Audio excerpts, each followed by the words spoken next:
Oh putain, ça a été chiant. Compliqué à le faire à cause d'un seul truc. J'ai réussi à le maîtriser sur ces feuilles d'entraînement.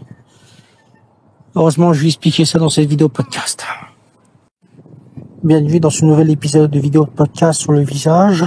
Après qu'on ait étudié les différentes vues principaux horizontaux sur la première et la deuxième sur les différents angles, que je mettrai les liens en description si ça vous intéresse. Aujourd'hui, on va voir une autre façon de dessiner le visage, mais de façon générationnelle.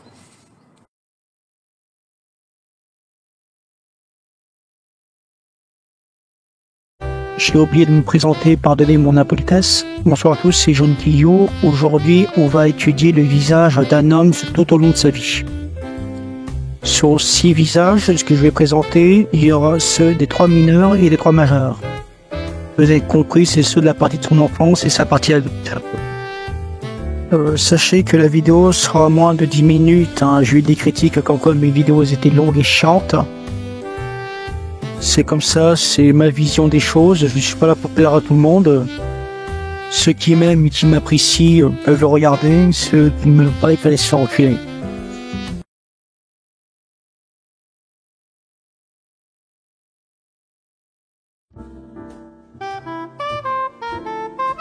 Commençons par le bébé, la chose la plus mignonne qui se voit pour tous parents aimants. Le bébé, comme l'enfant d'ailleurs qui va arriver plus tard dans cette vidéo, n'a pas la même structure de dessin que les autres. Ou les mêmes proportions pour les dysynophiles qui nous écoutent aussi. Mais je vais argumenter sur le dessin. On reprend toujours les mêmes bases, le cercle pour la boîte crânienne. Je précise, ce sera la même chose pour les 5 autres. Mais c'est tout d'ailleurs. Le volume de son crâne est beaucoup plus important que celui d'un adulte. Ses yeux, son nez et sa bouche sont plus rapprochés. En gros, la tête d'un bébé est beaucoup plus grosse. En regardant le dessin, je fais les axes médians et celui des yeux. Pas celui des sourcils qui permettent de me repérer, mais celui des yeux c'est beaucoup plus important. Car c'est plus difficile de dessiner un bébé qu'un adulte.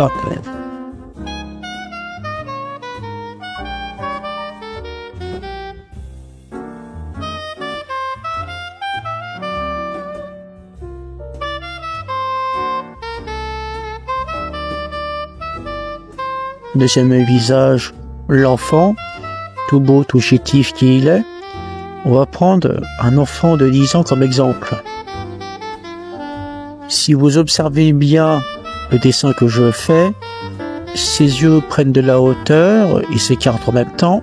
Par rapport aux yeux de bébé, ils étaient beaucoup plus rapprochés. Même au nez aussi.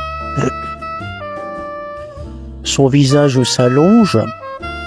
Il évolue au fil du temps, et jusqu'à sa croissance, ça va jusqu'à l'adolescence. Pour la structure du dessin, pour un enfant de 10 ans, ou ses proportions, ces lignes de traits sont complètement différents de ceux de l'adulte et du bébé. Au niveau de ses yeux, par rapport à la ligne horizontale que j'ai faite, ses yeux sont en dessous de la ligne horizontale, mais ses sourcils sont au-dessus. J'ai essayé de faire plus ça, mais pour dessiner vraiment un enfant de 10 ans, il faut être vraiment instinctif. Il faut vraiment bien observer comment il faut le faire. Si vous avez des arguments dans les commentaires ou des choses qui pourraient m'aider, ça m'intéresse.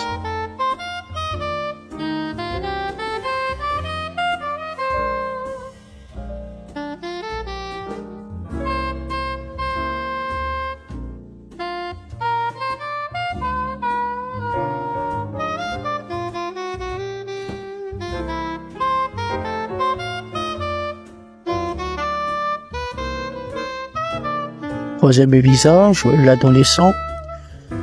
La croissance de son visage est au maximum. On le distingue par les proportions de dessin de l'adolescent qu'il a les mêmes que celui d'un adulte. Sauf que lui, il a toujours gardé son côté enfant, c'est-à-dire naïf et innocent. On observe par son menton très fin. Ses yeux toujours ovales, contrairement de celui d'un adulte qui a toujours les yeux dans l'amande, en forme d'amande, excusez-moi.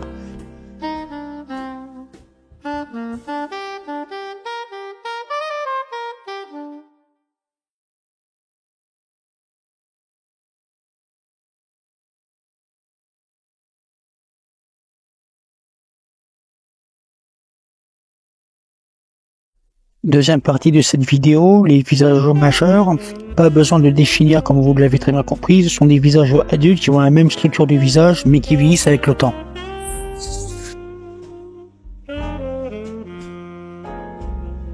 Petit rappel, les proportions du visage, ceux d'adultes, sont divisées en 3 parties égaux. Le front jusqu'aux yeux, les yeux jusqu'au nez et le nez jusqu'au menton. Le dessin vous rappelle comment c'est fait.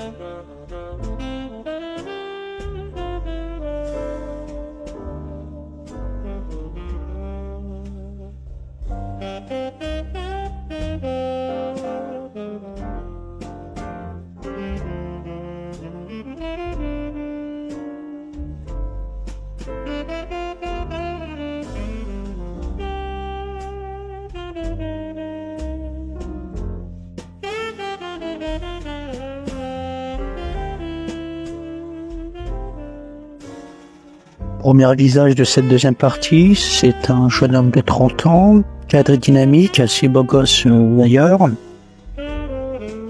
Qu'est-ce qu'on peut voir, qu'est-ce qu'on peut analyser dans ce dessin? C'est que les yeux commencent à affiner, la formation du menton commence à apparaître. On peut dire qu'il a passé sa vingtaine à galérer, qu'on peut voir qu'à la trentaine, il commence à avoir plus de confiance en lui, qu'il va l'avenir de bonne humeur.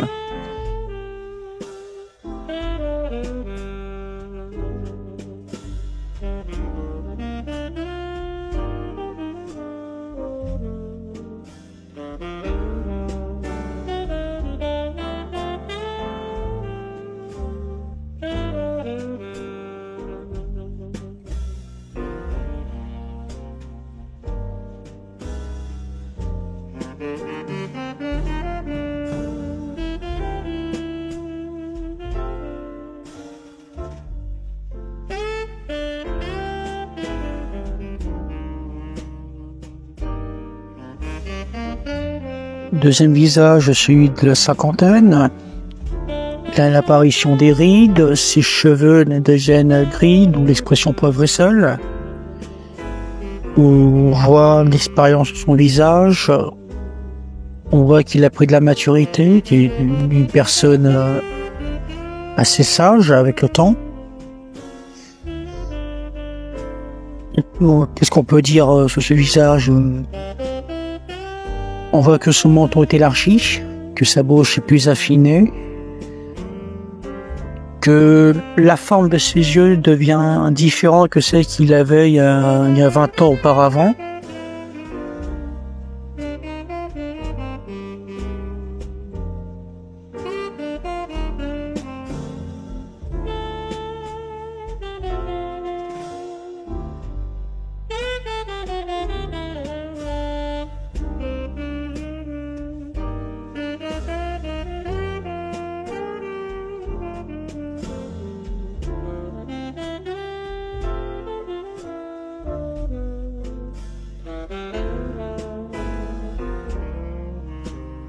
Troisième et dernier visage, alors celui du retraité de 70 ans. Il a de plus en plus de rides, ses cheveux deviennent blancs, la forme de ses yeux a complètement changé, c'est-à-dire maintenant, avec le temps, il n'a plus la vivacité de ce qu'il avait dans sa jeunesse. Sa peau commence à pendre, voire même comme si c'était au niveau de sa mâchoire et ses joues, voire même de son cou. Ça, j'ai oublié de le dessiner, j'ai oublié de le préciser aussi. Le menton s'élargit un peu plus, ses lèvres ont presque disparu. Voilà, on peut dire que cette personne est en fin de vie, qu'elle a tout fait, qu'elle a tout connu.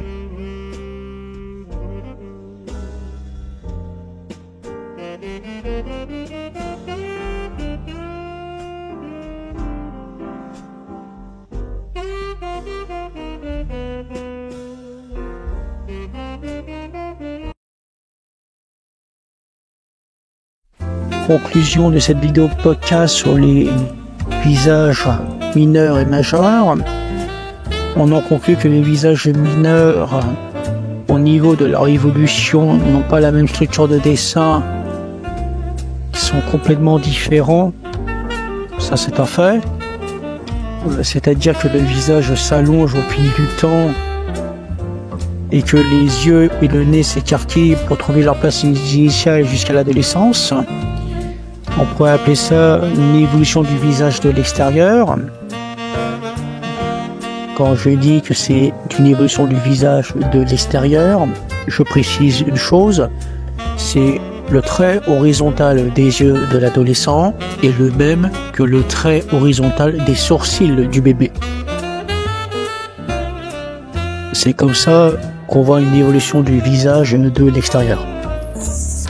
On dit que chez les visages majeurs, dans la deuxième partie, ils ont la même structure de dessin, mais vieillissent avec le temps. Que ce soit au niveau de ses cheveux, même des yeux et du menton, voire même du nez aussi. On pourrait appeler ça une évolution du visage, mais de l'intérieur. Même chose pour les femmes, qu'elles se soient mineures ou majeures. Merci de m'avoir écouté dans ce vidéo podcast. Abonnez-vous à la chaîne pour plus de contenu. Likez si vous avez vraiment aimé. Partagez à des connaissances ou à des amis qui sont intéressés par ce sujet. C'était Jean Guillot. On se retrouve à la prochaine.